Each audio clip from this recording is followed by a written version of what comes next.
Imagine this. You and 160 strangers are sitting in a 138-foot metal tube. You're 30,000 feet off the ground, traveling nearly 530 miles an hour. It's cramped. You have almost no room in your chair, and the food, if there is any, is mid at best. Sometimes you're not even allowed to leave your tiny seat. Oh, and you're stuck in that tube for hours. No way off, no way down. Now, if your palms got a little sweaty and that heart rate ticked up just a bit, you're not alone.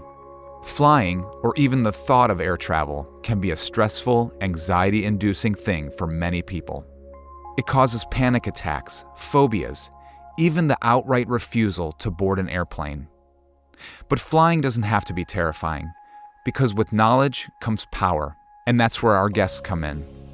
Because understanding what makes planes safe and how to manage the anxiety that sometimes hitches a ride right alongside us can change the whole experience.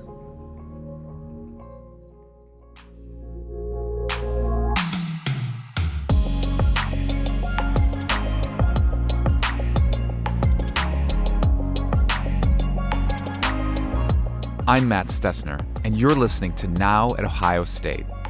We talk with researchers, innovators, and bold thinkers who look at our world, see what the real challenges are, and create the solutions that people need now. Our first guest is Sean Pruchnicki. Sean is a professional practice assistant professor of integrated systems engineering in the Center for Aviation Studies in the College of Engineering at The Ohio State University. He has also worked as a firefighter and paramedic and a commercial airline pilot. Here, Sean talks with our Franny Lazarus about what really happens when an aviation accident occurs, how investigations unfold, how safety systems evolve, and why, despite headlines, air travel is still the safest mode of travel.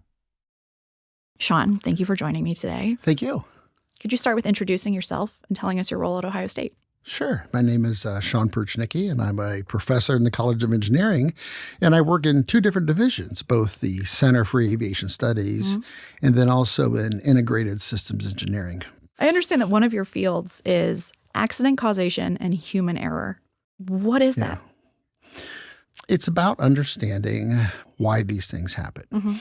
And in the past, we haven't always done a very good job. We've over the decades have always just simply blamed accidents on human error. In other words, this accident happened because of pilot error. Sure. The pilot messed up, the controller messed up, these very simple explanations. When in fact, when we really investigate these events, we find that they're far more complex than that. Interesting. There's always many, many causes why these happen. And in the accidents that I've investigated, the 5 airline accidents that I was involved with, that was just the case. We never find a smoking gun. What you typically find is normal people doing normal work on a normal day. And there are things that will be wrong that we do find normally. In other words, the charts we use for navigation and charts we use for navigating on the ground sometimes are wrong. I've seen it many times as an airline pilot. And sometimes signs at the airport are wrong. And sometimes paint is faded on a runway a little bit too much. Sometimes controllers do make mistakes and pilots do make mistakes. And the list goes on and on and on and on. Those things are going on right now in our airspace system. Wow. However, we have so many layers of protection and so many layers of redundancy in our system. This is why we don't have accidents every day, because we do have those layers of protection. Okay. And we're able to trap those errors and we're able to prevent those from becoming accidents. So when an accident finally happens, they tend to be this collection of these things that all come together and probably what you could describe as a perfect storm. On an average investigation, how many people are involved? Is it you and a team of 6 people? Is it hundreds of people? What's the scope of it? The amount of people involved actually numbers in the hundreds. Okay. So it's not only the National Transportation Safety Board folks, but also people from industry are involved as well. And I was part of industry when I was involved with them. Okay. So the NTSB plays a supervisory role, and then it's industry that comes in as basically the worker bees. And we kind of all end up working for them, essentially, Okay. and under their supervision. So the FAA sends people, the airline sends trained accident investigators, the engine manufacturer, the Airline Pilots Association sends people, the airplane manufacturer, if it's Boeing or Bombardier in this case, the air traffic controllers will send accident investigators. Everyone there is just to do a good job and find the truth, and let's get some good recommendations out, because we also make recommendations and we give them to the NTSB and said, hey, we think these are the recommendations the NTSB should make. They don't always take our ideas. Sure. Sometimes they do. Right. They might say, yeah, like yours, and yours, we're going to use those. It's very much a group effort that works very, very well, actually. Earlier this year, a passenger plane, a Black Hawk helicopter, collided in Washington, D.C., killing 67 people, which is the deadliest U.S. aviation disaster in more than 20 years. First, what was your reaction to hearing about this crash? The first thing that I thought of when I heard about it was this was the accident that we've all been waiting on. What does that mean? Throughout the aviation system, meaning those of us that work at the FAA, all of us in the accident investigation community, and others in the aviation community, we have all known that, or highly suspected, that the next accident was going to be a midair collision. And the reason for that is because we have had so many near misses. Wow. A near miss, we would become concerned if two airplanes were to become in close proximity of, say, less than a mile or less than 1,000 feet separation vertically. Okay. That's considered a near miss, and that would be scary. Okay, and that's a big distance still for a person to consider. Yeah, exactly. That's a big distance. But in the aviation safety world, that's close. Okay. Because the amount of separation that we have is like 3 or 5 miles, well more than 1,000, 2,000 foot separation. Got it. So you can see that's well within those normal limits. Right. So those are the types of what we think of as near misses. Okay.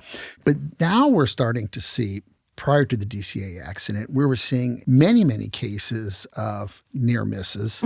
Of airplanes. There was one in Texas between a cargo carrier and I think it was a Southwest jet, that it just the perfect storm again, the way things came together, where they actually missed each other within 100 feet. You're kidding.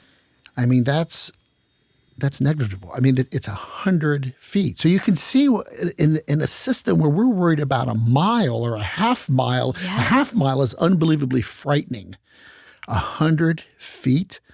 And there have been several like these. And that's closer than 2 planes at a gate at an airport would be. Exactly. And that's incredible. Exactly. That's less than here to the front door. Wow. And even the chairman of the NTSB, Jennifer Hamadeh, has said, she herself has said, this is going to be the next accident. I mean, she pleaded with Congress, this is going to be our next accident. You have to hire more air traffic controllers. We are having near misses to unprecedented levels and close proximity. Okay. She says, this is extremely frightening. This is going to be our next accident. And it wasn't because she said that we all believe that. We also independently all believe that as well. Right.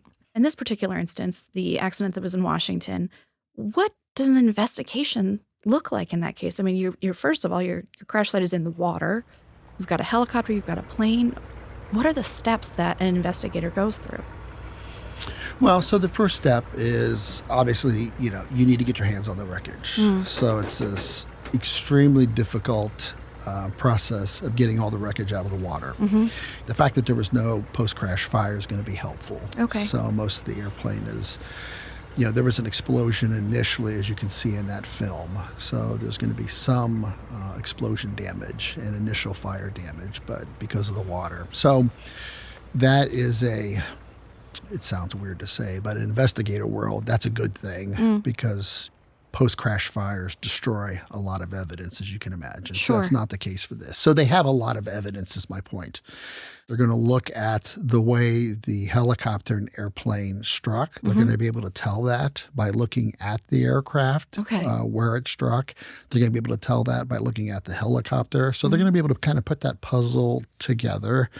One thing that's going to be exceptionally important is listening to the helicopter's black box, as they call it, or the cockpit voice recorder. Okay. It's going to be really important to hear the conversation in the helicopter's cockpit to what they were talking about, not only moments before the crash, but even minutes prior to that, especially since we have a discrepancy in altitude with this one.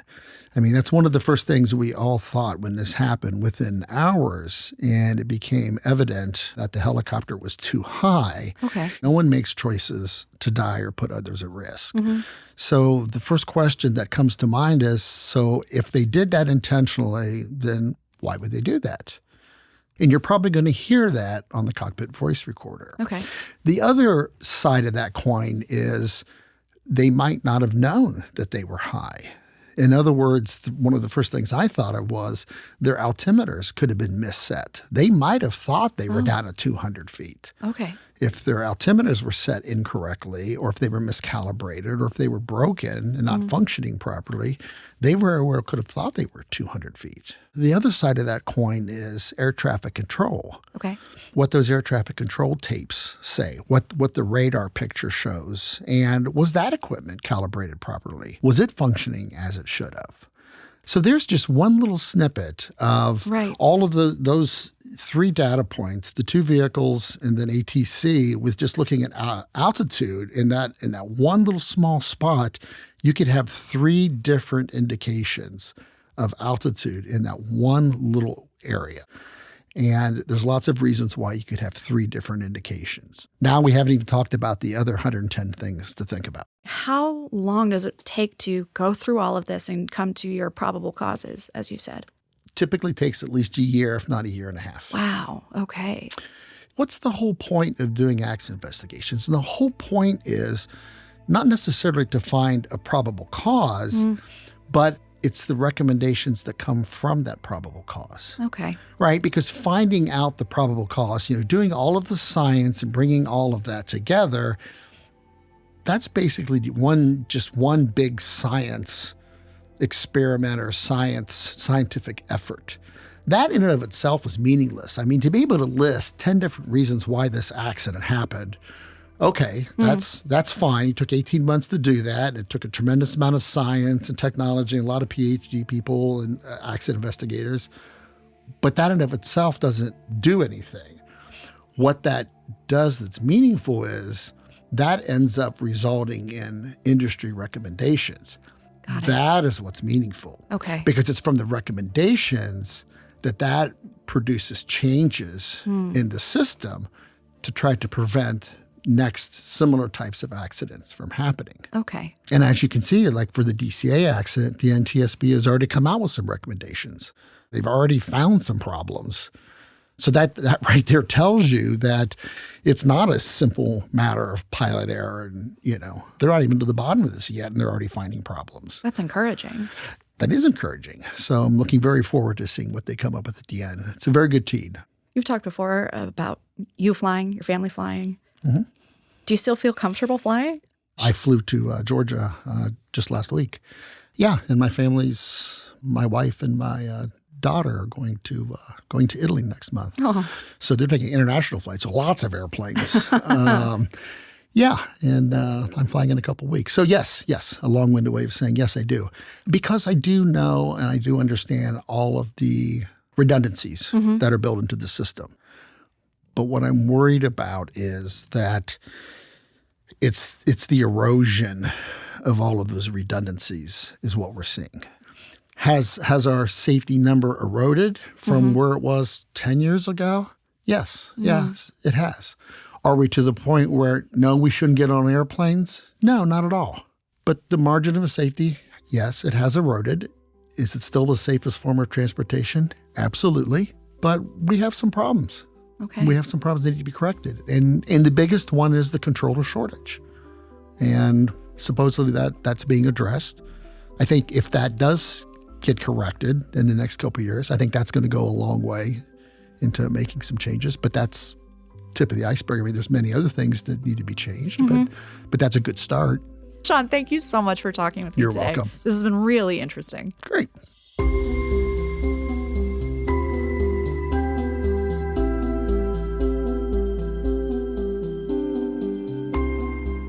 Of course, knowing the statistics doesn't always calm the nerves, because for many, flying anxiety is less about the numbers and more about understanding the mind. That's where our second guest can help. Jared Heiser is a psychologist at The Ohio State University Wexner Medical Center. He specializes in the development, delivery, and dissemination of specialized clinical interventions for anxiety disorders and post-traumatic stress disorder, or PTSD. In his conversation with Franny, Jared explains what anxiety is, how it affects us, and the tools that can help. Specifically, how we can use these tools and practical strategies to make air travel less overwhelming. Jared, thank you so much for joining me today. I'm really excited for this conversation. It hits close to home for me. To start with, could you share your title, your name, and your role at Ohio State? Yeah, my name is Jared Heiser. I am a clinical psychologist and assistant professor in the Department of Psychiatry and Behavioral Health here at The Ohio State University. Your specialty is clinical interventions for anxiety disorders and post-traumatic stress disorder. What is that? What does that mean? For both anxiety and PTSD, as I'll kind of refer to it moving forward, we know that there are kind of frontline treatments available for both of these things. And for both anxiety and PTSD, it's really our psychotherapies or talk therapies. And that being said, as great as we've gotten those therapies over the years, still about only 65 to 70% of people seem to get better after going through a course of that treatment. Okay. And so what I'm really interested in is how do we continue to push that forward, right? How do we kind of reach those 30% of folks that aren't seeming to get better with the best treatments available that we have for them? What led you to this work? Is there something about these conditions that you're working with that is especially compelling for you? I kind of stumbled into a residential OCD facility, obsessive compulsive disorder facility, as a training opportunity back when I was in grad school. Okay. And so we were seeing the highest severity OCD in the country. And so really fascinating patient presentations. And it just kind of struck me that the way that we're kind of taught to deal with anxiety is actually kind of counter to what the literature says. A lot of people will say, don't think about it. If it makes you anxious, just don't do it, right? Right, yeah. But we know that there are two things that really maintain kind of an anxiety response, and those are avoidance and intolerance of uncertainty. And so avoidance, what happens is, unfortunately, the more that we avoid the feared stimuli, the more that our brain starts to realize that this is kind of pairing or kind of leading to anxiety. And so it kind of sets us into overdrive to feel like we always have to avoid, right? And so eventually what happens is we run into that thing, right? Like I can spend, all of my day trying to avoid spiders, but every once in a while I'm going to, turn into my kitchen and there's going to be a spider there. Right. And so there's this piece of control or certainty, right, that's involved here. And the more that I avoid lowers my threshold for being able to deal with those things. And so inevitably what happens is I run into a spider, I have this huge anxious response, and my brain says, hey, look, that's why we were avoiding, because of that right there. It was terrible. It went poorly. You freaked out. You felt terrible. Let's avoid spiders at all costs. And so we get to this point where the anxiety response starts to happen when we think about a spider, when we hear the word spider, something like that. And it kind of decouples from the actual threat of spiders. So you said the first piece of maintaining anxiety is avoidance.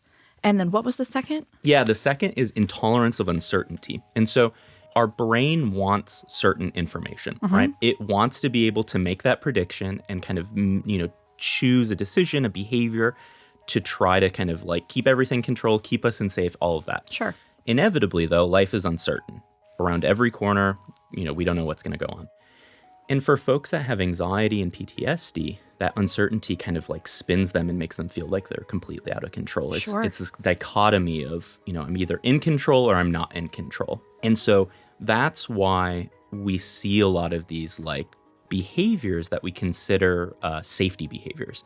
They're things that we're trying to do throughout the day to try to make ourselves feel better, try to make ourselves feel like we're in control in a seemingly non-controllable situation, right? Sure. So it could be reassurance where I'm asking people, like, let's take the flight example. If I'm flying with my partner, then I'm checking in with her every, so often to be like, oh, did you hear that noise? Is that okay? Do we need to be worried? Those types of things. It can be, like checking. Maybe I'm, looking at the flight information for this flight for, the last 50 times, like how many near misses or, whatever that is. Or I get really caught up in the news stories. And so I'm spending all of my time, kind of like what went wrong? What can I do differently? Is it a specific airline? Is it a specific airport? Like all of those things that we know are probably just variance, noise, not actually something that kind of predicts, a plane crash or something like that. What are some common anxiety triggers that you see in your work? Are there topics or events that come up more often than others? I think anything that's in the news, especially in like today's day and age, because everything gets kind of amplified times 100, right? We see it on Facebook, we see it on the news, we see it on, our family members are sending it in the group chats, all of those types of things, right? And, I think the flight anxiety piece is kind of in the spotlight right now because there are like, I don't even remember 3 or 4 examples of like plane crashes in the last 5 months. It's not really all that important what the topic is. The gold standard for anxiety treatment is called exposure and response prevention. And so the idea is that we're really targeting that avoidance piece that I was talking about earlier, and we're trying to do the opposite. We're starting to try to teach them to approach that feared stimuli in a gradual, challenging, but manageable way, right? I don't want to throw you into the deep end because then you're going to have a panic attack and it's just going to reinforce how bad it is. So I'm not getting on a flight to Australia tomorrow. No, correct. Got it.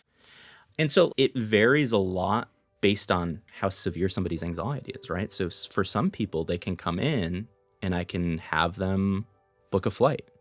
For other people, maybe it's watching a flight on YouTube. One of my collaborators, Dr. Ashley Ahrens here at OSU, got a clinical grant to get VR headsets for us. And so we're using that a lot in our exposure treatment to simulate things that are hard to do. Flying is a great example, right? Sure. I can't get somebody to go on a flight every single day because they would be broke after like a week, right? One of the ways that we can slowly try to get the prefrontal cortex back in is kind of flooding our body with kind of like this safe sensory information because it kind of dilutes that like threat signal. Okay. Basically what I tell patients is there are half dozen, grounding techniques, mindfulness techniques. Everybody's a little bit different. So like whatever works for you is completely fine. Some of the ones that I like, there's a grounding exercise called 5, 4, 3, 2, 1. It's 5 things that you can see, 4 things that you can hear, 3 things that you can feel, 2 that you can smell, and 1 that you taste. I always kind of flip around the order of the senses there. That's not the important part. It's more so just like, coming back to the present moment, kind of bringing yourself back to like what's actually around you, not what your anxiety brain is telling you, and trying to kind of just like, relax, be calm, feel certain things around you, all of those types of things. Another one that's really helpful is I like to use temperature. And the reason that I like that is because we usually always have something around us that's either hot or cold, and it can help us kind of like bring our attention back to the present, right? I'm sitting on my flight. I've gotten my, like cran apple juice that I get on my flight. And so I could grab an ice cube from my cup and I could hold that ice cube, or I could put it on the back of my neck because it's pretty stark, right? Interesting. It's a pretty stark difference from what my normal experience is. And so it kind of jolts my brain into saying like, hey, that's a little bit weird. Sure. Okay. And if we can kind of keep paying attention to that, we can say, oh, it's just an ice cube. It's fine. But what that's doing is it's kind of diluting that like threat signal in our amygdala. And so it's kind of slowly bringing the prefrontal cortex on because it's like, oh, I'm on an airplane. It's fine. I feel anxious, but not a big deal. I've got my juice. I'm okay. Yeah, exactly. That's the nice thing about the ice cube too, right? Like if I hold an ice cube in my hand, nobody's going to notice it, right? And so there are these breathing techniques, grounding things that you can do without anybody noticing it. And it is really nice because you can use it anywhere. Jared, I know you've given me a lot to think about and hopefully some things to try the next time I fly. Yeah. Thank you so much for talking to me today. Yeah, of course. And I'll just end by saying that if anybody is struggling with anxiety, PTSD, or any other mental health concerns, if it's a life-threatening situation, please call 988. If it's a mental health crisis, if it's an emergency medical situation, call 911. Or, feel free to reach out to our clinic here at The Ohio State University. We'd be happy to help in any way that we can. Those are great reminders. Thank you. Yeah, of course. Spread your wings and fly away. Fly away with me. We can go where no one finds us. It's all behind us. We're flying free. Flying will probably never feel totally natural. We're humans, not birds. We weren't built to soar 30,000 feet above the ground, but we do it anyway, because what we are built for is adaptation, learning, adjusting, creating systems and strategies to make the impossible possible. That's the story of aviation safety and anxiety. Every incident is studied. Every accident becomes a lesson. And understanding how our minds and bodies react while giving ourselves the tools to respond differently can turn fear into something manageable. Because while no one can promise a turbulence-free flight, we can learn to ride it out with a little more calm and a little more confidence.